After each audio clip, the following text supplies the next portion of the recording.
اگلا سوال فلور سے لیتے ہیں۔ جی فرمائیے۔ میرا اسی سے پراپرٹی سے اور انہیریٹنس سے ریلیٹڈ کوشچن ہے۔ تھوڑے سے 2-3 کوشچنس ہیں۔ ایک تو یہ ہے کہ ہم نے ہمیشہ یہ سنا ہے کہ محبت لا میں ول کی کوئی اہمیت نہیں ہے، جو کچھ اگر آپ کے جیسے جن کی بیٹیاں ہوں تو اپنی زندگی میں دے جائیں تو دے جائیں، ادروائز ول کی کوئی امپورٹنس نہیں ہے۔ آپ کی بات سے مجھے لگتا ہے کہ ول کی بہت امپورٹنس ہے۔ سیکنڈلی میں یہ پوچھنا چاہ رہی ہوں، چلیے تو یہ اس کا مطلب ہے کہ ہم ول کر سکتے ہیں، تو کیا مطلب اسلام جیسے پاکستان ایک اسلامک کنٹری ہے تو وہ کیا مطلب وہاں پہ اس ول کی کوئی امپورٹنس ہے یا نہیں ہے؟ دیکھیے جی، میں تو آپ کو اللہ تعالیٰ کا قانون بتا سکتا ہوں۔ پاکستان میں کیا ہوتا ہے وہ ایک الگ بحث ہے۔ اللہ تعالیٰ کے قانون میں آپ ذرا سورہ نساء نکالیے اور اس کو پڑھیے۔ اس میں جب اللہ تعالیٰ حصے بیان کرتے ہیں تو ہر حصے کے بعد یہ کہتے ہیں من بعد وصیۃ توصون بہا و دین، یعنی اگر کوئی قرض ہے تو پہلے وہ ادا کیا جائے گا، اور آپ نے جو وصیت کی ہے پہلے اس کو پورا کیا جائے گا۔ تو ہر جگہ اللہ تعالیٰ نے یہ بات دہرائی ہے، بار بار کہی ہے، یعنی ایک بار نہیں بلکہ ہر حصے کے بعد کہی ہے۔ اولاد کے حصے بیان کیے ہیں تب کہی ہے، والدین کے بیان کیے ہیں تب کہی ہے، ازواج کے بیان کیے ہیں تب کہی ہے۔ ہر حصے کو بیان کرتے ہوئے یہ کہا ہے کہ من بعد وصیۃ، پہلے آپ کی وصیت ہوگی۔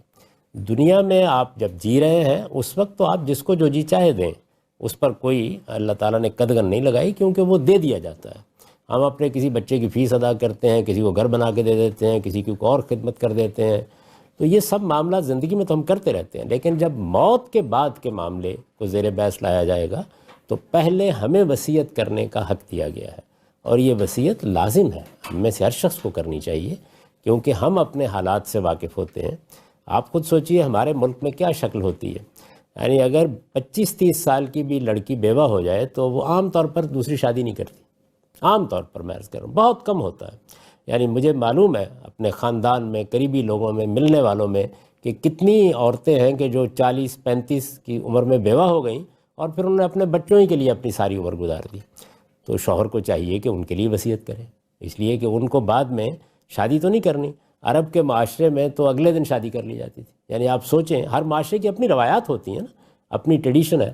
کہ سیدنا ابو بکر صدیق رضی اللہ عنہ کوئی جوانی میں تو دنیا سے رخصت نہیں ہوئے، بڑی عمر میں بڑھاپے کو پہنچ کر دنیا سے رخصت ہوئے ہیں۔ ان کے دنیا سے رخصت ہونے کے بعد عدت جیسے ہی گزری، ان کی اہلیہ نے حضرت علی کے ساتھ شادی کر لی۔ ہمارے معاشرے میں آپ سوچ بھی نہیں سکتے ایسے، یعنی میں یہ نہیں عرض کر رہا کہ ایسا نہیں ہوتا، لیکن 90-95% نہیں ہوتا۔ جب نہیں ہوتا تو ہر خاوند کو چاہیے کہ وہ اپنی بیوی کے معاملے میں اس نے انہی کے نام پر بیٹھے رہنا ہے، وصیت کرے۔ اسی طرح کوئی بچی بیوہ ہو گئی ہے، کوئی بیٹا ہے اس کی تعلیم ابھی باقی ہے، تو لازم ہے کہ آپ وصیت کریں اس کے لیے۔ آپ کی وصیت کے بعد رشتہ داروں کا حق قائم ہوتا ہے۔ یہ بات خود قرآن مجید کو نکال کے پڑھ لیجئے، اس نے بار بار دہرا دی ہے، تو اس لیے کسی سے پوچھنے کی ضرورت نہیں ہے۔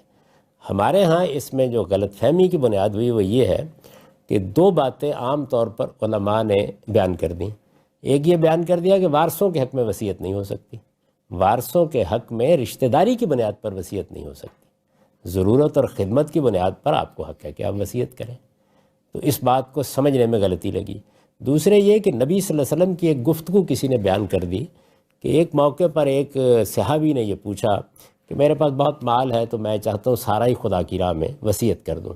تو آپ نے فرمایا بھائی اتنا زیادہ نہیں، تمہاری اولاد ہے، رشتہ دار ہیں، ان کو محروم نہ کرو، بہن بھائی ہیں۔ تو انہوں نے کہا پھر کیا 2/3؟ آپ نے فرمایا یہ بھی بہت زیادہ ہے۔ کیا آدھا کر دوں؟ آپ نے کہا یہ بھی زیادہ ہے۔ انہوں نے کہا پھر 1/3؟ آپ نے فرمایا یہ ٹھیک ہے۔ اب ظاہر ہے یہ ایک شخص کے ساتھ گفتگو ہے، اس کا لاء سے کیا تعلق ہے؟ یعنی یہ فیصلہ آپ کو کرنا ہے۔ تو اس کی بنیاد پر ہمارے ہاں بعض غلطیاں ہوئی ہیں، اور اس کی وجہ سے اسلام کا اصل قانون واضح نہیں ہوتا۔ میں نے اس کو جیسے بیان کیا ہے، میں آپ سے پوچھتا ہوں اس سے زیادہ پرفیکٹ لاء ہو سکتا ہے؟ یعنی اس میں ہر چیز کا لحاظ رکھ لیا گیا ہے۔ آپ نے جو فیصلہ کرنا ہے اس کا حق آپ کو دے دیا گیا ہے، جس میں آپ کو فیصلہ نہیں کرنا، اور اس میں بڑی حکمت ہے کہ آپ کو نہیں کرنا۔ یعنی سوچئے ذرا کہ آپ فیصلہ کرتے کہ ماں کو دینا ہے یا نہیں دینا، باپ کو زیادہ دینا ہے یا کم دینا ہے، تو اس کے نتیجے میں آپ کے جذبات منتقل ہوتے نا، پتہ چلتا، تو آپ اپنے بعد کیا چیز ایک بٹرنس چھوڑ کے جاتے۔